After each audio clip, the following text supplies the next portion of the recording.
"Come with me. You need to see this yourself."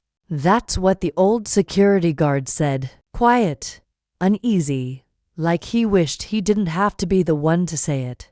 I just paid for our things. My wife had stepped aside to take a call. Nothing strange about that until this. I followed him, heart suddenly heavy for no reason I could name. We turned a corner near the dressing rooms. He pointed to a live surveillance feed playing on a back monitor. And that's when I saw her. My wife, the woman I had shared 17 years and 2 kids with, pressed up against the wall, laughing into the phone, flirting with someone else. Her voice carried through the thin wall. I told him I was on the phone with the school. He's so easy. I didn't say a word. "Hi, my name is Nolan Chase," and I used to think that being loyal meant never checking the shadows. That trust meant peace. But standing there watching her twirl her hair while she whispered, "Just one more night, and then I'll tell him," I realized I'd been living in a house built on my own blind spots. The guard looked at me like he'd seen this before. "I figured you'd want to know." I nodded.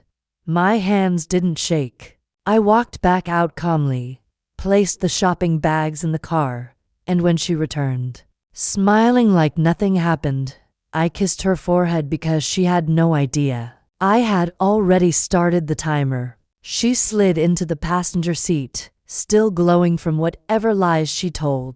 "Sorry," she said casually. "School stuff." Ismailed. "No problem.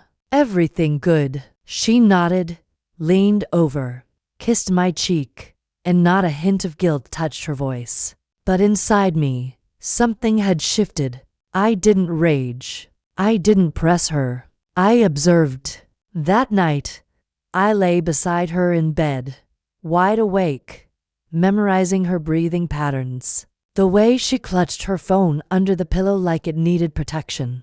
I had questions, 1,000 of them, but I also had discipline, and that's what makes a man dangerous. Hi again, Nolan Chase. I spent 7 years as a military analyst before I ever entered construction management. You learn to see things most people don't. Inconsistencies, gaps, behavioral tells. And my wife. Suddenly, she was full of them. The new gym bag she never unpacked. The mystery volunteer nights. The perfume that didn't match what she used to wear. The locked phone screen she used to leave open. But I said nothing. Instead, I rebuilt something quietly. A log. I tracked every outing, every excuse, every shift in tone. And then I called in a favor from an old friend, a digital forensic consultant I once helped through a custody battle. Within 2 days, I had access to every deleted message, every cloud-stored voice note. The voice I heard wasn't just hers. It was his. And the next file was a photo time-stamped just 12 minutes after I paid for our groceries that day. She was in the store, but she wasn't alone. The photo stopped me cold. It wasn't the angle. It wasn't even what they were doing. Just a whisper of space between them. His hand barely brushing hers near the dressing room corridor. It was her face. Relaxed, lit up. That subtle half smile she used to give me before we had kids, before bills, before life hardened around us like concrete. And now it belonged to someone else. I stared at it longer than I should have. I Nolan Chase again. A man learning in real time what betrayal actually feels like. Not the movie version. No explosions, no shouting, just this cold, quiet nausea that starts behind your ribs and never quite leaves. I didn't confront her. I upgraded my plan. First, I hired a family law attorney, discreet, effective, and trained in pre-litigation investigation.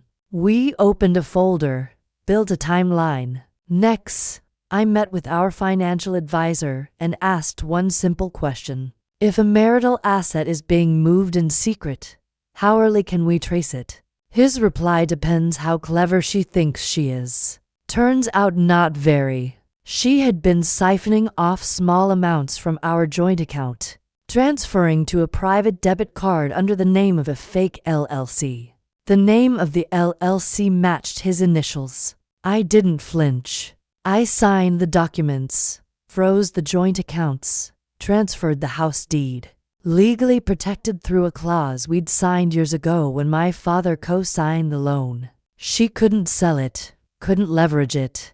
She didn't know yet, but I had already erased the safety net she thought she'd stolen. And in 3 days, she'd walk into the meeting that would change everything because I invited them both. I reserved a quiet conference room at a downtown co-working space. Clean, professional, forgettable, 2 chairs across from mine, 1 legal pad, 1 envelope. She thought we were meeting a potential investor for my business. He thought he was showing up to discuss expansion plans. Neither knew the meeting was with me. They arrived together, not holding hands, but close enough that the lie was no longer careful. He wore a blazer. She wore the same perfume I bought her for our anniversary last year. I stood when they entered. Her face drained instantly. Froze like a rookie deer on a rifle range. Sit, I said. They did. I again. Nolan Chase. And no, I didn't yell. I didn't throw the envelope across the table like in some courtroom drama. I slid it forward inside. Bank statements, text logs, photos, the LLC filing with his initials. Her digital fingerprint on every transfer. She didn't open it. I can explain, she whispered. I'm not here for an explanation, I replied. I'm here to end the story.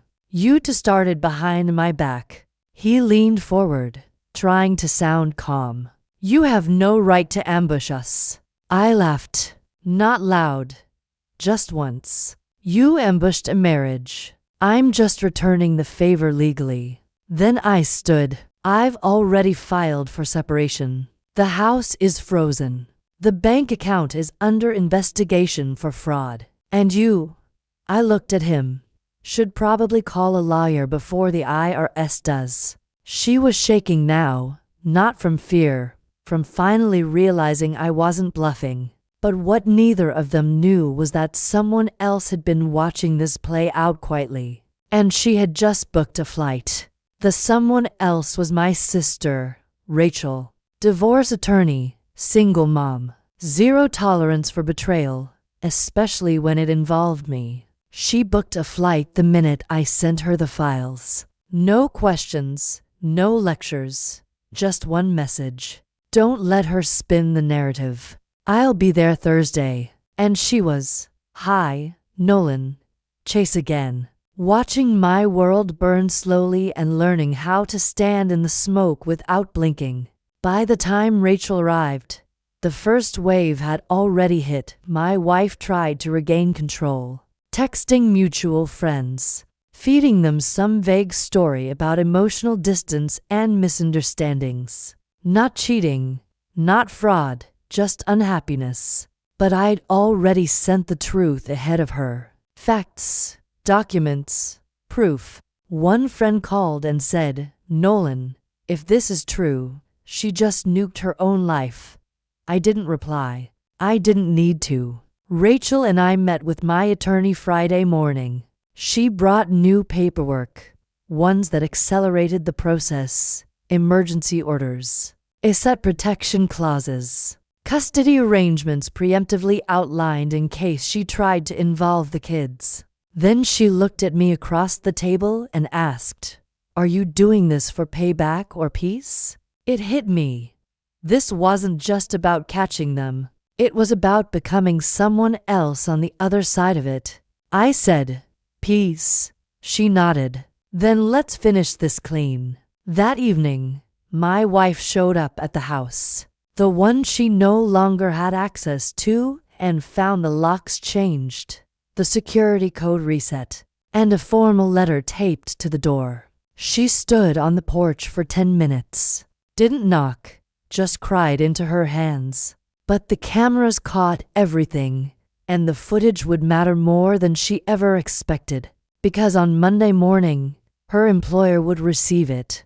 Her employer was a private healthcare group, and their ethics clause crystal clear. Any employee involved in financial misconduct, patient trust violations, or reputational harm may be subject to investigation and suspension. She didn't just cheat. She used the company's travel card to pay for 2 of their weekend trips, booked under a training conference that never existed. And I had the receipts. Nolan Chase. And if you're wondering whether this was revenge, you're not paying attention. This was accountability. Nothing more, nothing less. When she was called into HR, she tried to spin it. Said I was retaliating. Said it was marital drama spilling into her professional life. But policy doesn't care about feelings. It cares about evidence. She was placed on immediate leave.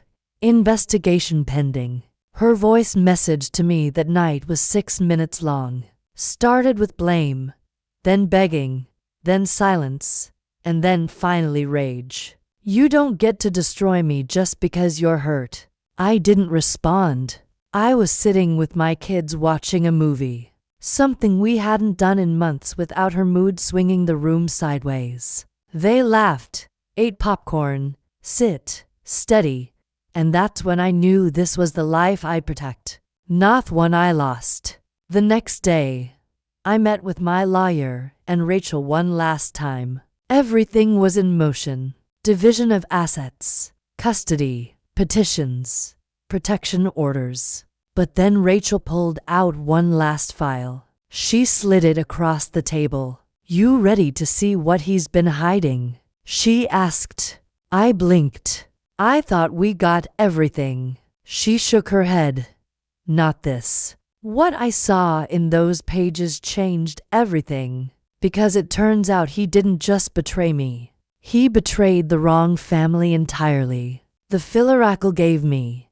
It contained records from 3 states, public databases, court filings, and something that sent a chill down my spine. A restraining order filed 4 years ago by another woman under her maiden name against him. Same man, different city, same patterns. It accused him of coercion, financial manipulation, and emotional abuse. The case never made headlines, settled out of court, buried, but it existed.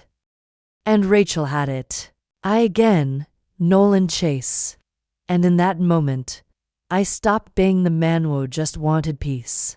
Because now it wasn't just about me. This man had a history. I made one call to her employer's HR department. I didn't tell them everything, just the public link, the court record. And then I sat back and watched the last thread unravel. Her suspension turned permanent within 48 hours, not just for the false charges, but because she brought a predator into a protected space. She called me from a prepaid number that night. Please, you've done enough. I answered calmly, no, I haven't done anything. I just stopped covering for you. Then I hung up. The next morning, the man finally reached out himself. No threats, just a single message. Let's meet. I showed it to Rachel. She said, he's trying to gauge your weakness. Don't give him any. So, I didn't reply. Instead, I called a former client of mine, someone who worked in private security and risk mitigation. He owed me a favor. Within hours, the man who thought he was just dating a married woman was served with a legal complaint and a cease and desist tied to financial entanglement and prior conduct. His silence after that spoke louder than any apology. But there was still one final moment left because my wife had just requested to see me in person. She arrived 10 minutes early. No makeup, no rings, just the same woman I'd married 17 years ago, only now stripped of the mask she'd worn for the last 2. We sat across from each other in the same cafe where we once chose our kids' names, over coffee and pancakes. She looked exhausted. I know I don't deserve kindness, she said quietly. I didn't answer. I didn't think you'd find out, she added.